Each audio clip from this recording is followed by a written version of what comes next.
자, 주식 캘린더부터 보고 가겠습니다. 오늘 2월 4일이죠. 2월 4일 주식 캘린더부터 보면 일단 어제랑 달라진 건 없어요. 달라진 건 없고 미국 1월 고용 지수 이게 중요한데 중요하기보다는 그냥 맨날 중요한 거예요. 이번만 중요하다는 뜻이 아니고 그냥 매번 봐야 되는 그런 건데 요게 지금 미국 셧다운, 정부 셧다운 때문에 좀 밀렸어요. 언제 발표할지를 정확히 알 수는 없다. 이렇게만 알고 계시면 될 것 같아요. 그리고 아르테미스 2호가 발사 연기가 됐어요. 아르테미스 2호가 3월로 발사 연기가 돼서 우주항공 쪽의 모멘텀이 일단 연기가 됐다. 그렇게만 알고 계시면 될 것 같아요. 그리고 다음 주 이제 지나가면 설 연휴죠. 설 연휴 때 또 여러분들 맛있는 거 많이 드시고 좀 쉬다가 목요일, 금요일부터 이제 또 장이 새롭게 시작이 됩니다. 그리고 그 다음 주에는 윤석열 전 대통령의 1심 선고가 3시로 잡혀 있습니다. 19일이죠. 19일 목요일에. 그리고 25일에는 엔비디아 실적 발표가 예정이 되어 있고 그 정도로 보면 될 것 같아요. 2월은. 또 3월 달에는 아직까지 뭔가 나온 게 없기 때문에 또 저희가 열심히 리서치해서 그때그때 채워가도록 하겠습니다. 그래서 캘린더까지 보고 그 다음에 해외 뉴스, 국내 뉴스로 오늘 넘어가 보겠습니다. 해외 뉴스 넘어가기 전에 일단 나스닥은 어제 마이너스 1.43%로 좀 내렸어요.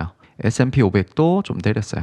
내려서 오늘 장이 좀 우리는 안 좋을 줄 알았는데 코스피는 여전히 역대 최고치를 경신을 했습니다. 이게 무슨 종목 차트도 아니고 맞죠? 그 다음에 코스닥은 요날 크게 한번 내렸다가 또 지금 잡아주고 여전히 올라가려고 하는 모습입니다. 솔직히 민주당 정부에서 지금처럼 적극적으로 이 코스닥 3천을 외치면 갈 것 같지 않나요? 그냥 느낌적으로 그러니까 무조건 간다 이런 게 아니고 그냥 느낌이 코스닥 2, 3천은 가지 않을까. 그냥 억지로라도 뭔가를 만들어내서 갈 것 같아요. 그래서 지금 이 차트만 보면 이제 시작인 느낌이 좀 있어요. 솔직히 여기서부터 시작이 됐으니까. 이때는 코스피 밀어올린다고 코스닥은 주목을 전혀 못 받았죠. 못 받고 있다가 지금 1월 중순부터 해서 갑자기 코스닥이 크게 올랐습니다. 이제 시작인 것 같아서 코스닥 좀 좋을 것 같아요. 그냥 제 느낌인데 코스닥이 앞으로 한 6개월간 좀 좋지 않을까. 그래서 코스닥 너무 잡주가 아니고 뭐 반도체나 2차 전지나 전력기기, 우주항공, 원전 이쪽으로 코스닥 꽤 괜찮은 종목들을 잡고 있으면 돈을 꽤 벌 수 있을 걸로 제 생각은 그렇게 보고 있어요. 당연히 코스피는 좋을 거고요. 같이 좋을 거니까. 됐죠? 그래서 지수 먼저 일단 살펴봤습니다. 그래서 어제 나스닥은 내렸는데 오늘 이제 곧 있으면 장이 시작이 되죠. 또 나스닥이 어떻게 되는지 보고 어쨌든 우리나라 장은 오늘 좋았다. 이렇게 결론을 지을 수가 있겠습니다. 그리고 오늘 이제 해외 뉴스랑 국내 뉴스 합쳐서 오늘 얘기를 해드릴게요. 해외 뉴스가 몇 개 없어서 일단 첫 번째 뉴스는 일론 머스크의 스페이스X 팀이 중국 태양광 기업들과 접촉했다는 소식입니다. 이것 때문에 태양광 섹터가 오늘 제일 좋았죠. 상한가를 막 5개, 6개를 치고 그래서 어제 스페이스X가 xAI를 인수했다라고 공부를 했었죠. 우리가 공부를 했었는데 왜 이런 결정을 내렸느냐 왜 이런 인수합병에 대한 결정을 내렸느냐에 대한 머스크의 답은 데이터 센터발 에너지 병목 때문이다 라고 얘기를 했어요. 지구 안에 데이터 센터를 짓는 게 아니라 우주로 나가서 데이터 센터를 지으면 에너지 부족 현상을 충분히 해결할 수 있다 라는 거였죠. 그러면서 하는 얘기가 태양광을 콕 집어서 얘기를 했었습니다. 어제. 그리고 오늘 일론 머스크가 중국의 태양광 서플라이 체인을 알아보기 위해서 방문을 했다 라는 소식에 우리나라 태양광 섹터에 급등이 나왔습니다. 그래서 이 종목들은 제가 뒤에서 다시 다루겠습니다. 이해되셨죠? 오늘 왜 올라갔는지 태양광 기업들이 요 사람 때문이다. 얘가 갑자기 병합하고 나서 우주로 나가겠다. 왜 우주로 나갈 거냐? 태양광 때문이다. 그리고 나서 하루 만에 중국 태양광 기업들을 막 방문하고 다니니까 이렇게 올라갑니다. 그다음 두 번째 소식은 LG 엔솔이 하나큐셀과 대규모 ESS 배터리 공급 계약을 맺었습니다. 이 하나큐셀은 사실은 어디랑 같은 기업이에요. 하나솔루션의 미국 법인이라고 봐야 되겠죠. 그래서 하나큐셀 얘기가 나오면 항상 하나솔루션 이렇게 생각을 해주시면 됩니다. 그래서 LG 엔솔이 하나큐셀과 대규모 ESS 배터리 공급 계약을 맺었어요. 그러니까 2차 전지 업황도 안 좋고 태양광 업황도 안 좋으니까 두 산업이 서로 손을 잡고 약간 위기를 타파하려는 그런 모습이라고 봐도 되겠죠. 뭐 그냥 잘 안 되는 사업끼리 손잡는다 이런 게 아니고 원래 태양광이나 풍력 같은 재생에너지랑 ESS랑은 궁합이 엄청 좋죠. 그렇기 때문에 이런 동맹을 맺을 수가 있게 된 거죠. 그래서 ESS 쪽으로는 여러분들이 느끼고 있겠지만 사업의 이 규모 자체가 점점 어떻게 되고 있어요. 그냥 ESS라는 단어만 뉴스에 쳐서 매일 내가 뉴스만 읽어봐도 느낌이 어때요? ESS 쪽으로. 뭔가 사업 규모가 계속 커지고 있다는 느낌은 들죠. 이걸로 지금 2차 전지 업황 자체가 대박이 난다 그런 것까진 아니지만 충분히 뭔가 업황이 커지고 있다라는 느낌은 들죠. 그래서 ESS 쪽에서 EV 쪽 손실을 계속 메꾸면서 동시에 올해 말이나 내년부터는 로봇용 배터리를 팔기 시작하면 그 로봇용 배터리 시대가 만개하기 시작하면 그때부터는 2차 전지가 22년도처럼 한 번 더 크게 갈 수 있지 않을까. 그렇게 제 개인적으로는 생각을 하고 있습니다. 전기차 배터리만큼 로봇용 배터리도 앞으로 엄청 필요하겠죠. 그러면 진짜 22년도에 그 엄청난 퍼포먼스를 보여줬었던 그때로 다시 회귀할 수 있지 않을까라고 생각을 하고 있습니다. 그리고 이런 소식도 있었어요. 서진글로벌이 사실은 상장돼 있는 기업을 어디로 봐야 되죠? 우리 ESS 특강할 때 한번 살펴봤었죠. 서진 시스템이었죠. 그래서 서진 시스템이 SK온과 약 2조 원 규모의 ESS 공급을 신규 계약을 체결을 했다라고 또 얘기가 나오고 있습니다. 그래서 ESS 뉴스만 계속 훑어봐도 솔직히 안 좋은 게 없어요. 그냥 ESS 사업은 계속 커지지 않을까. 어차피 에너지 병목 현상이 생긴다면 재생에너지 쪽에 집중을 해야 되고 재생에너지 하면 ESS를 무조건 달고 오는 그런 시기이기 때문에 같이 세트예요, 세트. 그래서 앞으로 재생에너지 사업이 커질 거라고 봅니까? 라는 것에 대해서 내가 오케이라는 답을 얻었다면 그러면 ESS도 자동으로 커지겠네요. 뭐 이렇게 되는 거예요. 그래서 ESS 사업은 앞으로 계속 좋아질 것으로 보인다. 그래서 ESS는 우리가 몇 가지 종목들을 모아갔는데 그것들을 너무 빨리 팔 필요가 없을 것 같아요. 이제 시작인 느낌이 좀 있어서 너무 빨리 팔 필요가 없을 것 같다. 그리고 세 번째 소식은 K원전, 팀 코리아가 북미 시장의 영향력이 점점 확대되고 있다라는 그런 뉴스입니다. 미국이 지금 원전을 밀고 있죠. 미국이 트럼프가 당선이 되면서 오랜만에 원전을 팍팍 밀어주고 있는데 인허가 부분에서 지연이 많이 되고 있어요. 그걸 빠르게 뚫어줄 국가가 한국이 제격이다 라는 그런 기사입니다. 그래서 이런 기조로 가면 한국이 미국 원전 시장에 아주 큰 파트너가 되지 않을까라고 업계에서 일단은 보고 있는데 현실화될 가능성이 꽤 높아 보여요. 만약에 진짜 현실화되면 원전주가 26년 또는 27년도에는 아주 큰 섹터로 자리매김할 수 있는 그런 상황이 될 것 같아요.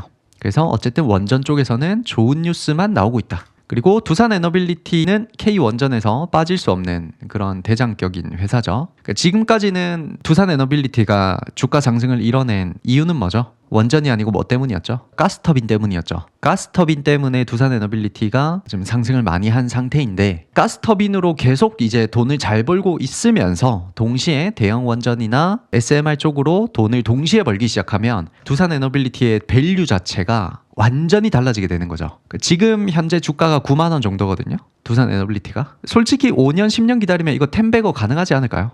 저만 그렇게 생각하나요? 5년 뒤에는 이게 90만 원, 100만 원이 돼 있을 가능성이 전 높다고 봐요. 솔직히. 이게 몇 년 걸릴지 몰라요. 그건 모르는데 그냥 시간을 되게 오랫동안 주면 10배거 가능할 거라고 저는 보고 있어요. 일단 얘를 빼놓고는 원전 쪽에서 얘기가 안 되기 때문에 뭐 지금 뭐 들어가자 그런 얘기는 아니죠. 그렇습니다. 그 다음에 원전의 세 번째 소식은 미국에서 그러니까 이번에 관세 문제 때문에 급하게 미국과 만난 자리에서 원전 얘기가 상당히 많이 나왔습니다. 이거는 오늘자 이제 기사인데 산업부 장관이 미국이랑 만나고 왔는데 그 만나고 온 자리에서 미국이 한국에게 제안을 했다는 거예요. 미국 본토에 원전에 좀 투자를 빨리 해라. 일본이랑 비교했을 때 너희가 훨씬 좋다라는 식으로 이제 언급을 했다라고 단독 기사가 나왔습니다. 그러니까 미국도 한국이랑 이런 원전에 대해서 커넥션이 점점 뭔가 진행을 하고 싶다는 거죠. 걔들도. 그 다음에 원전 쪽의 네 번째 뉴스는 이제 외교부 장관 쪽에서도 원자력 쪽의 얘기가 또 나왔습니다.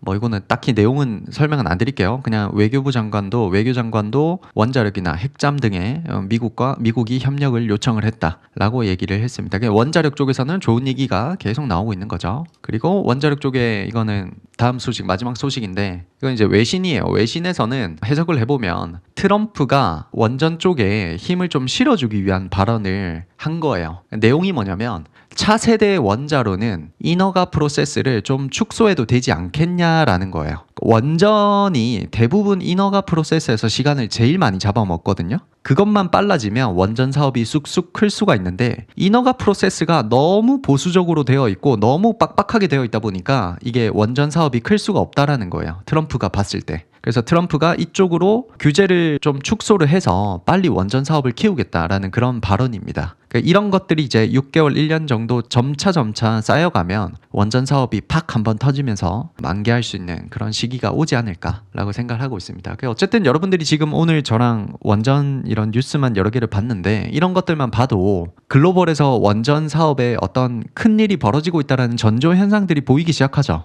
지금 당장에 원전이 막 팍 터지는 그런 시기가 아니더라도 어떤 전조 현상이 보이고 있습니다. 그래서 여기서 바로 급등이 나온다 그런 소리는 전혀 아니고 그런 건 절대 알 수가 없고 시간이 오래 걸리더라도 좀 천천히 모아가다 보면 무조건 이기는 게임이 아닐까라고 조심스럽게 제 개인적으로 생각을 하고 있습니다. 여기까지 해서 원전 소식이 끝났어요.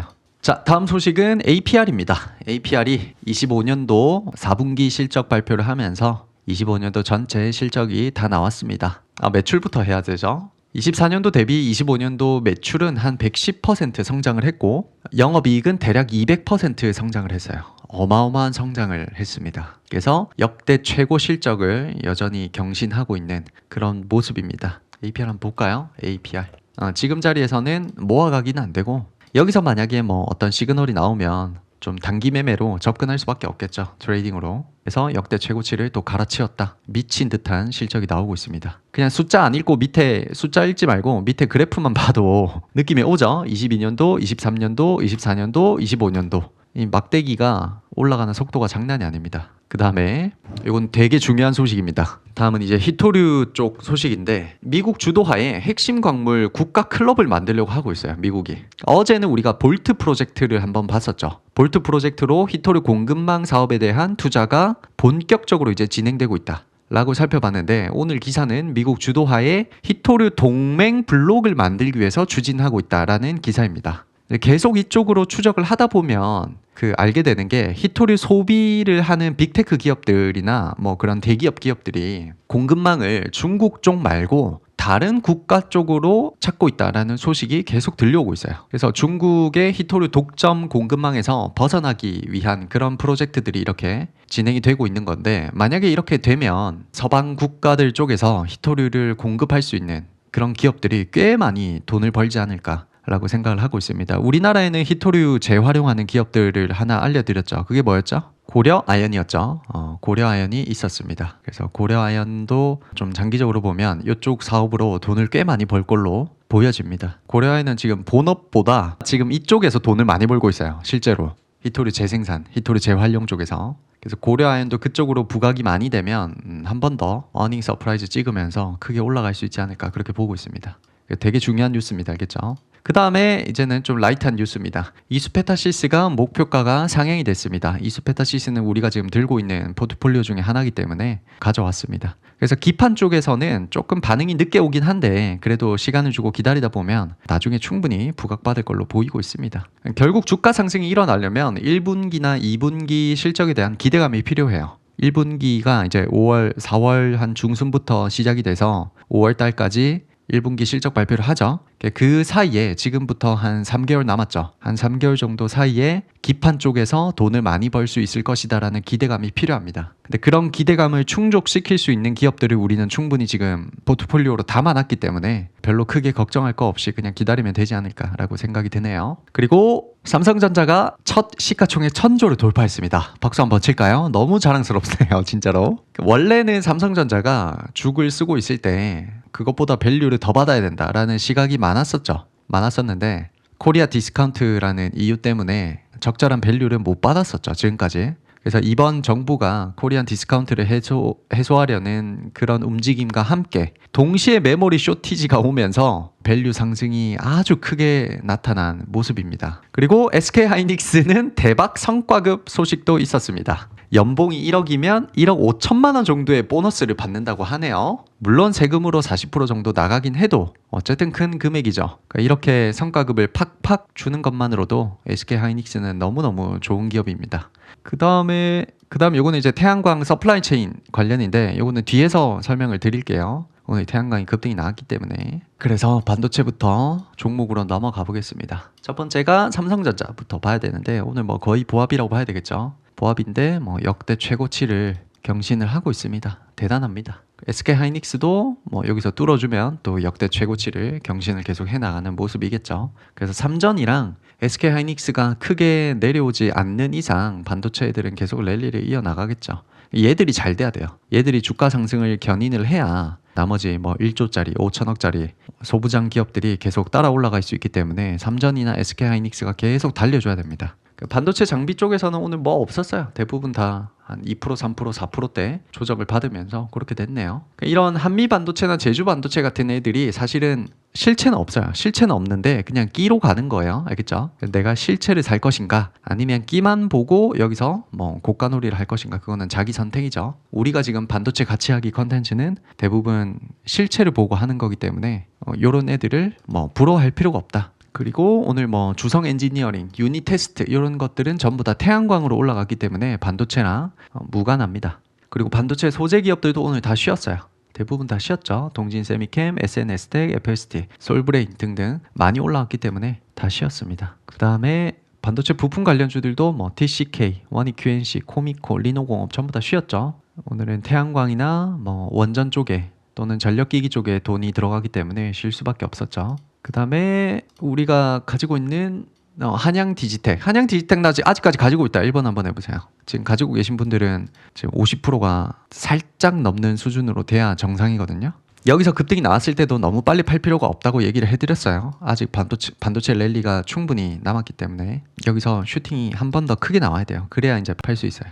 너무 빨리 팔았어요. 괜찮아요. 그러면서 이제 배우는 거예요. 그러면서 배우는 겁니다. 이런 대형주 시장이 만들어졌을 때는 너무 빨리 팔 필요가 없구나.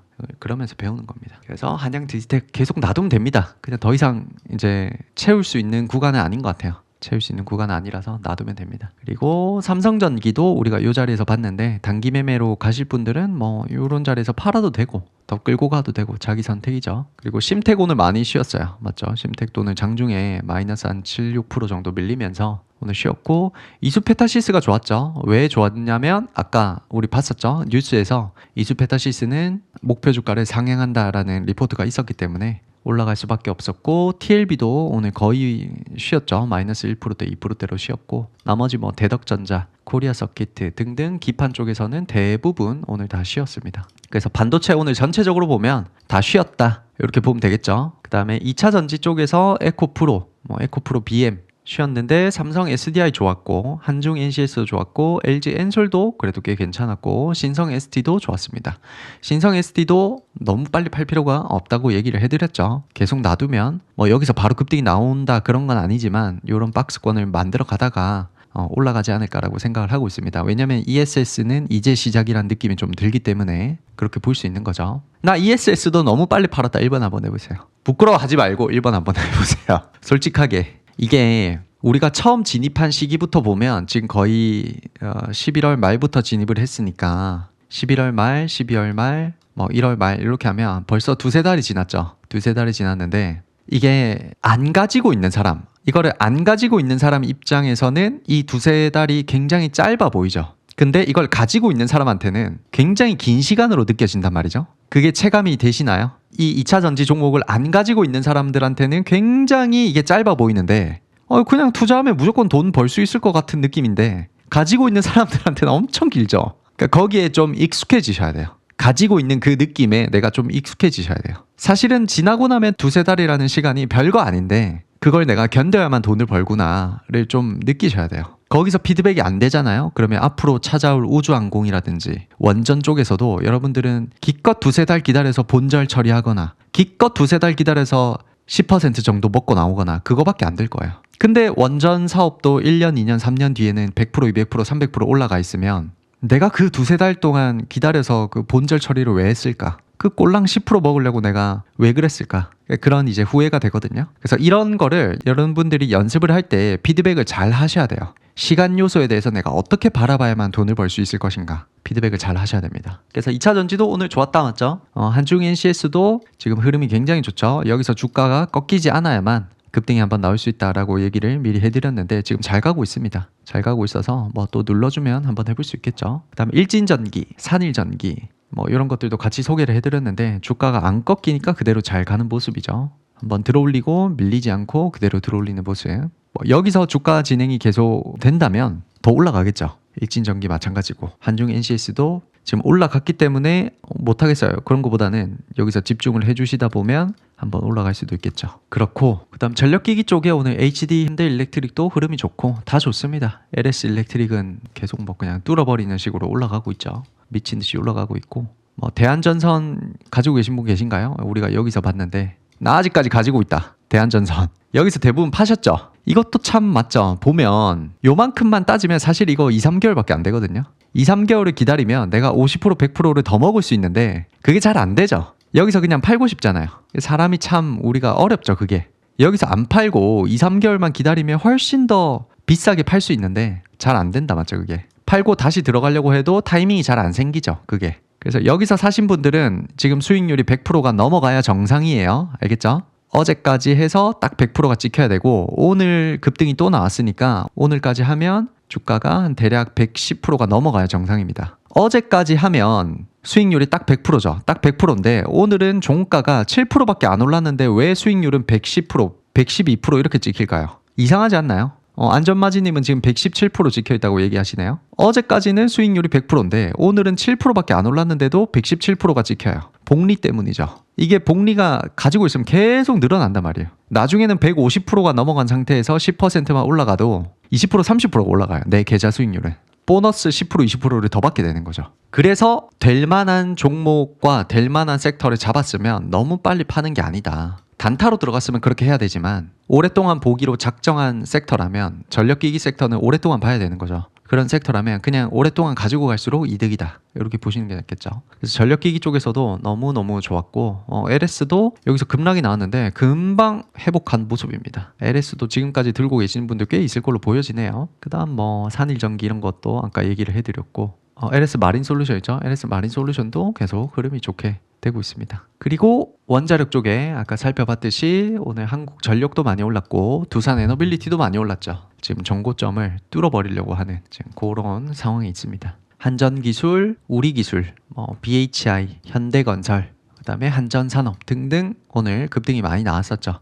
그래서 원전 쪽은 지금 이렇게 많이 올라왔다고 해서 모르겠다 이렇게 하는 게 아니고 이제 시작입니다. 이제 시작이기 때문에 앞으로 여기서 박스권을 만들고 있을 때 잘 모아가기만 하면 무조건 이기는 싸움이라고 저는 생각을 하고 있어요. 그래서 이제 시작이니까 볼 필요가 있다라고 생각이 듭니다. 여기서 진입을 한다는 건 단타로 본다는 거니까 단타로 진입을 하셔도 되죠. 그렇고 오늘 이제 주인공인 태양광 쪽으로 넘어가겠습니다. 일론 머스크 때문에 일론 머스크가 태양광 중국 기업들과 접촉을 한다는 소식에 오늘 급격한 급등이 나왔습니다. 첫 번째가 HD 현대에너지, 그 다음에 하나솔루션, 하나시스템, 그 다음에 OCI 홀딩스, 유니테스트, LK캠, LKM이 아니고 LK캠이에요. LK캠, 선익시스템, 주성엔지니어링 이 정도가 있습니다. 그래서 밸류체인을 살짝 보면 일단 셀 쪽에서 상하부 셀을 만드는 쪽은 하나솔루션, 그리고 유니테스트, 메카로, HD 현대에너지 솔루션 이렇게 있어요. 메카로가 오늘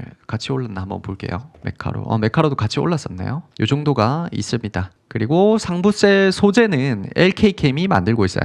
소재를 이렇게 공급을 하고 있습니다. 그리고 장비 쪽에서는 주성엔지니어링이랑 선익시스템이 담당을 하고 있어서 오늘 선익시스템도 선익시스템 처음에 이제 봤을 때 오늘 얘가 왜 오르지 했었는데 태양광 쪽으로 엮이면서 상승을 했었죠. 그리고 모듈 쪽에서는 하나솔루션이랑 HD 현대에너지 솔루션 이렇게 두 기업이 담당을 하고 있고 소재 쪽에서는 기업은 있는데 상장 기업은 없어요. 그래서 상장 기업이 없어서 그냥 일부러 뺐습니다. 그리고 우주용 태양전지는 플렉셀 스페이스라는 비상장 기업이 있어요. 얘는 상장이 안 돼 있어요. 상장이 안 돼 있는데 하나 시스템으로부터 분사한 기업이에요. 그리고 LK캠이랑 하나 시스템이 이 플렉셀 스페이스의 대주주로 지금 등록이 돼 있습니다. 그래서 이런 것들은 직접 찾지 않으면 찾기가 어려워서 일단 오늘도 서치를 열심히 해왔습니다. 그리고 우주 항공 시스템과도 연결이 돼 있죠. 왜냐면 말 그대로 지금 태양 전지 그런 거를 전부 다 우주 쪽으로 보내려고 하고 있기 때문에 우주 항공 시스템에는 또 하나 시스템이 연결이 되어 있습니다. 그래서 그냥 제 뇌피셜인데 저 혼자만의 생각인데 한화 쪽에서 만약에 각을 잡고 이 우주 쪽 태양광을 개발을 한다면 좀 좋지 않을까라고 생각을 해요. 왜냐면 지금 하나솔루션은 어쨌든 태양광 개발을 하고 있고 기술력을 가지고 있는데 이거를 우주로 쌓아 올리는 거는 또 다른 얘기란 말이죠. 근데 우주로 쌓아 올리는 기술이 필요한데 그거를 또 하나 시스템이 약간 가지고 있죠. 하나 시스템은 우주 통신 그쪽이기 때문에 방산도 지금 그쪽이 다 몰빵이 되어 있죠. 그래서 하나 솔루션이랑 하나 시스템이랑 같이 합작을 해서 뭔가 만들어가면 되게 좋지 않을까라고 생각이 드네요. 하나 쪽에서는 어떻게 생각을 하고 있는지는 몰라도 그렇습니다. 그래서 지금 밸류체인을 다 봤습니다. 이 정도만 기억하시면 될 것 같아요. 이해되시나요? 주성 엔지니어링이랑 선익 시스템 그리고 메카로 그리고 유닛 테스트 이런 것들은 지금 태양광이랑 엮어내기가 쉽지가 않거든요. 쉽지가 않아서 따로 이렇게 밸류체인을 가져왔습니다. 이거는 여러분들이 캡처를 해두셨다가 따로 하시면 되겠죠. 그래서 이제 종목을 살펴보면 HD 현대에너지 솔루션이 있습니다. 오늘 아침부터 출발을 해서 쭉 그대로 간 모습이었고 하나솔루션도 아침부터 출발해서 그대로 간 모습이었습니다. OCI 홀딩스도 같이 얘기를 해드릴게요. 그리고 하나 시스템은 뭐 당연히 태양광을 하는 기업은 아니니까 오늘 살짝 올랐다가 내려왔죠. 얘는 그냥 다른 서플라이 체인으로 봐야 되니까. 그리고 OCI 홀딩스도 오늘 많이 올랐죠. 25% 정도 올랐고 아침부터 출발해서 그대로 쭉 올리는 모습이었습니다. 유닛 테스트도 오늘 상한가로 일단 닫았고 LK캠도 오늘 상한가 깔끔하게 닫았습니다. 그리고 선익 시스템도 오늘 상한가 물론 여기서 살짝 풀리긴 했지만 장 끝까지 계속 유지하는 모습이었고 주성 엔지니어링은 오늘 살짝 올랐다가 크게 오르진 못했고 한 6% 정도 오른 모습이었습니다. 그래서 종목을 정리하면 HD 현대에너지 솔루션, 한화 솔루션, OCI 홀딩스, 유닛 테스트, LK캠, 선익 시스템 정도가 강한 종목이고 좀 약한 종목만 보면 한화 시스템이나 주성 엔지니어링 그리고 메카로 정도가 있겠습니다. 그래서 일단 제일 강한 애들만 보면 뭐 HD 현대에너지 솔루션이 일단 너무 강하고 그다음 하나 솔루션은 HD 현대에너지보다는 좀 약한 모습이죠. 상한가를 빨리 진입을 하지도 못했고 시간대로 보면 그리고 뭐 유닛 테스트나 LK캠 이런 것들은 한 시총 2천억, 3천억, 4천억 밖에 안 되기 때문에 조금 소형주로 봐야 되고 선익 시스템도 나쁘지 않습니다. 그래서 내일 만약에 눌러주면 여기서 매매를 해볼 수 있는데 안 눌러줄 가능성이 높다고 보여지네요. 솔직히 그냥 그대로 가버릴 것 같아요. 일단은 이렇게만 체크를 해두겠습니다. 이렇게 체크하고 미리 한 3번 정도 이렇게 걸어두면 알아서 아침에 이제 시작하고 밑꼬리를 달아야 돼요. 아침에 시작하고 밀리면서 밑꼬리 쭉 달 때 이제 그때는 밑꼬리가 아니죠. 그때는 꽉 찬 음봉이겠죠. 꽉 찬 음봉으로 쭉 내려올 때 매수 체결하고 기다리다 보면 밑꼬리 달고 쫙 올라갈 거예요. 그런 전략을 이제 쓰는 거죠. 그래서 HD 현대에너지 솔루션은 이렇게 체크를 하고 그 다음에 LK캠 괜찮아 보입니다. 이렇게 체크를 또 해보겠습니다. 그리고 하나솔루션도 해야 되죠. 하나솔루션도 이렇게 체크를 해보도록 하겠습니다. 그래서 급등 조막까지는 이렇게 태양광 서플라이 체인으로 마무리하도록 하겠습니다. 그리고 이제 마지막 반도체 같이 하기. 그래서 넘어가면 심텍 오늘 좀 쉬었죠. 쉬었으니까 100만 원이 깨졌습니다. 100만 원이 깨졌고 TLB는 지금 비중을 어제 살짝 담았는데 아직까지 진행이 없는 모습이고 이수페타시스가 오늘 많이 올랐어요. 오랜만에 또 10%를 넘기면서 올라갔고 리노공업은 지금 며칠째 쉬고 있죠. 장중에 한 1,600만 원까지 갔다가 요 윗꼬리까지 갔을 때 1,600만 원까지 갔다가 지금은 소폭 내려와서 1,000만 원 정도로 유지가 되고 있습니다. 여기서 바로 쏴줄지 아니면 여기서 급락이 또 한번 나왔다가 자리 잡고 올라갈지를 몰라요. 모르기 때문에 그냥 가지고 있는 거죠. 그리고 유진테크도 지금 쉬는 모습이고 그래서 반도체 기업은 일단 5개 정도를 담아 보고 있는데 더 떨어질 것 같아요. 제 느낌은 살짝 조정을 더 받고 올라가지 않을까. 그래서 지금 총 손익이 어제보다 한 20만 원, 30만 원 정도 떨어졌죠. 어제는 1,300만 원이었는데 반도체 애들이 오늘 좀 쉬는 바람에 한 2, 30만 원 정도 내려갔습니다. 이수페타시스가 살짝 방어를 해줬기 때문에 이 정도지 이수페타시스도 오늘 조정을 같이 받았으면 한 1,200만 원 초반대로 내려갔겠죠. 아무튼 그렇다. 그리고 이제 폴더블폰 관련해서는 뭐 딱히 지금은 얘기할 건 없는 것 같아요.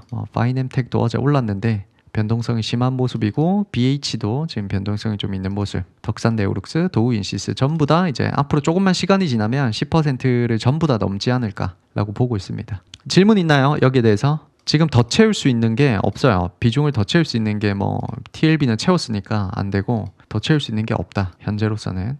이수페타시스는 뭐 뒤에 더 채울 수 있는 게 나올지 안 나올지 모르겠다만 리노공업도 너무 높죠. 그래서 어제보다 2~30만 원 정도 줄었다. 그렇게 보시면 될 것 같습니다. 지금 총 예수금은 5천만 원으로 시작을 했는데 총 매입은 한 4,100만 원 정도 해 있는 상태고 수익금이 한 1,200만 원 정도 추가가 돼 있어서 총 평가가 추정 자산이 한 6,200만 원 정도 되어 있습니다. 요 이제 연습 컨텐츠는 대략 1분기까지만 진행을 할 거예요. 1분기 한 5, 6월까지 진행을 하고 요 컨텐츠는 마무리하도록 하겠습니다. 아직까지 시간이 좀 남았죠. 질문 있으신가요? 모아가기 구간에서 트레이딩 구간으로 넘어가면 동일한 계좌로 모아가기와 트레이딩을 동시에 하시나요? 아니면 트레이딩용 계좌를 따로 운용하시나요? 따로 하는 편입니다. 따로 하는 편이에요. 반도체 내려오면 다시 담아도 되죠. 1분기까지는 살아있으니까. 근데 안 내려올 가능성이 높죠. 솔직히 안 내려올 가능성이 높아요. 앞으로는 그냥 우상향으로 계속 밀어올릴 가능성이 높다고 보여집니다. 그러면 지금 들어가면 되지 않느냐. 그건 이제 자기 선택이죠.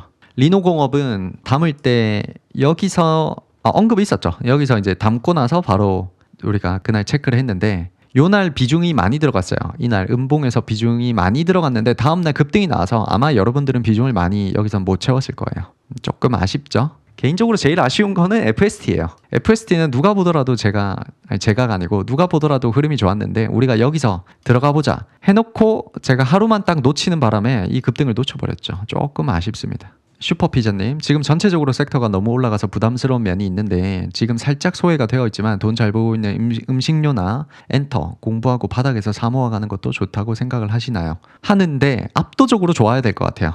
아무래도 시장은 주도 섹터라는 게 항상 만들어지기 때문에 주도 섹터가 아니면 돈을 잘 벌어도 주가 상승률이 좀 저조한 편이에요. 그러니까 어차피 내가 한정되어 있는 예수금이 있다면 그 예수금 한정된 부분에서 가장 좋은 선택을 해야 되는데 반도체나 뭐 2차 전지나 태양광이나 태양광은 아니고 반도체나 2차 전지나 원전이나 우주항공 이쪽에 돈이 들어갈 수가 있는데 굳이 내가 음식료 쪽에 들어가야 될까는 한번 생각을 해보세요. 뭐 꼭 제 말이 정답은 아니지만 한번 생각해 볼 여지는 있죠. 그래서 시장이 지금 좋기 때문에 우리가 돈을 이렇게 벌 수 있고 이런 컨텐츠를 할 수 있는 것도 맞습니다. 맞고 나중에 시장이 안 좋아지면 좀 더 다른 방식으로 접근을 해야 됩니다. 그것도 알고 계셔야 돼요. 시장이 한번 크게 조정이 나올 수도 있을 것 같은데 만약에 반도체주들이 크게 조정을 받으면 우선 팔고 다시 잡는 게 나을까요? 반도체주들이 크게 조정을 받기 전에 팔아야 되겠죠. 반도체주들이 크게 조정을 받으면 팔면 말짱 도루묵인 거죠. 그럼 반도체가 조정이 나올지 말지를 어떻게 알아요? 모르죠. 그래서 주식이 어려운 거죠.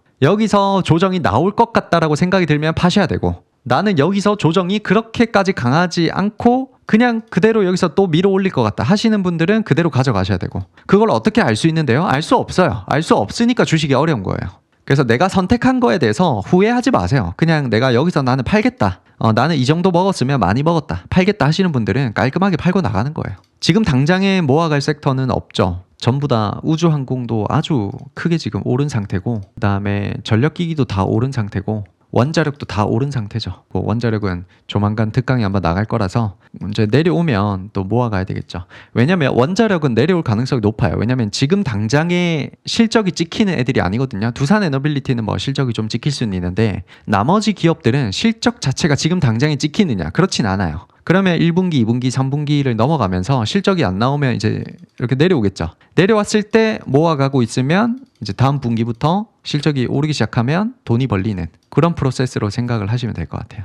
우주항공 쪽도 지금 당장에 실적이 찍히는 게 아니에요. 지금 다 기대감으로 그냥 오르고 있는 거라서 1분기, 2분기에 실적이 안 찍히는 게 확인이 되면 분명히 내려올 겁니다. 그 오시아 홀딩스는 어제 양봉에서 저는 초입 매매라고 생각을 했는데 오시아 홀딩스죠. 오시아 홀딩스. 상관없어요. 상관없는데 설 작가님이 이렇게 얘기를 해주셨어요. 오시아 홀딩스를 여기서 들어가도 되지 않냐라고 했는데 뭐 상관없어요. 상관없는데 일론 머스크 때문에 이렇게 급등이 나온다고 예상하기에는 어려웠던 것 같아요. 일론 머스크가 며칠 전부터 태양광 얘기를 하긴 했는데 그것 때문에 이렇게 급등이 나온다 안 나온다는 솔직히 힘들 것 같아요. 그냥 이거는 복불복이다. 일론 머스크가 태양광을 며칠 전에 얘기를 하고 있으니까 뭐 급등이 나오면 좋고 말면 말고 해서 접근해야 되는 시기 아닌가. 저 같은 경우에는 이렇게 예측할 수 없었던 재료가 나왔을 때는 이렇게 거래가 한번 터지고 이런 식으로 접근을 하는 편이에요. 보통은. 예를 들면 이런 느낌. 이수페타시스가 여기서 전고체 배터리, 로봇 애들이 올라가면서 전고체 배터리 때문에 상한가를 쳤죠. 상한가 치고 나서 이렇게 걸어서 매수 체결을 하는 편이에요. 그러면 이제 뭐 이걸 끝까지 기다려서 이걸 먹겠다라는 게 아니고 한 대충 이렇게 거래가 한번 터질 때 팔고 나오는 편입니다. 그러면 여기서만 사도 요만큼 해도 벌써 40% 50%가 나오거든요. 그러면 이거 끝까지 40% 50%못 먹는다 하더라도 그냥 중간쯤에서만 팔아도 20, 30% 수익이 나는 편이에요. 물론 아주 많이 담을 수는 없죠. 그런 매매 자체가 많이 담을 수 없는 매매이기 때문에. 그러니까 이런 여러 가지 급등주를 잡아내는 기법들이 있습니다. 이런 것들은 제가 차차 설명을 해드려야 되고 이미 과거 영상에 제가 설명을 다 해놨습니다. 그래서 과거부터 저를 따라오신 분들은 이런 매매가 지금 이해가 될 텐데 저랑 같이 공부하신 지 얼마 안 되신 분들은 지금 이 매매가 이해는 안 되실 거예요. 뉴스에 호재가 나온 당일에는 잘 안 사는 편이긴 하죠. 왜냐면 사려면 결국에는 OCI 홀딩스처럼 이렇게 상한가가 안 들어간 애들, 주성 엔지니어링이나 메카로 이렇게 상한가가 안 들어간 애들을 사야 되는데 상한가가 안 들어간 애들을 사면 단점이 뭐예요?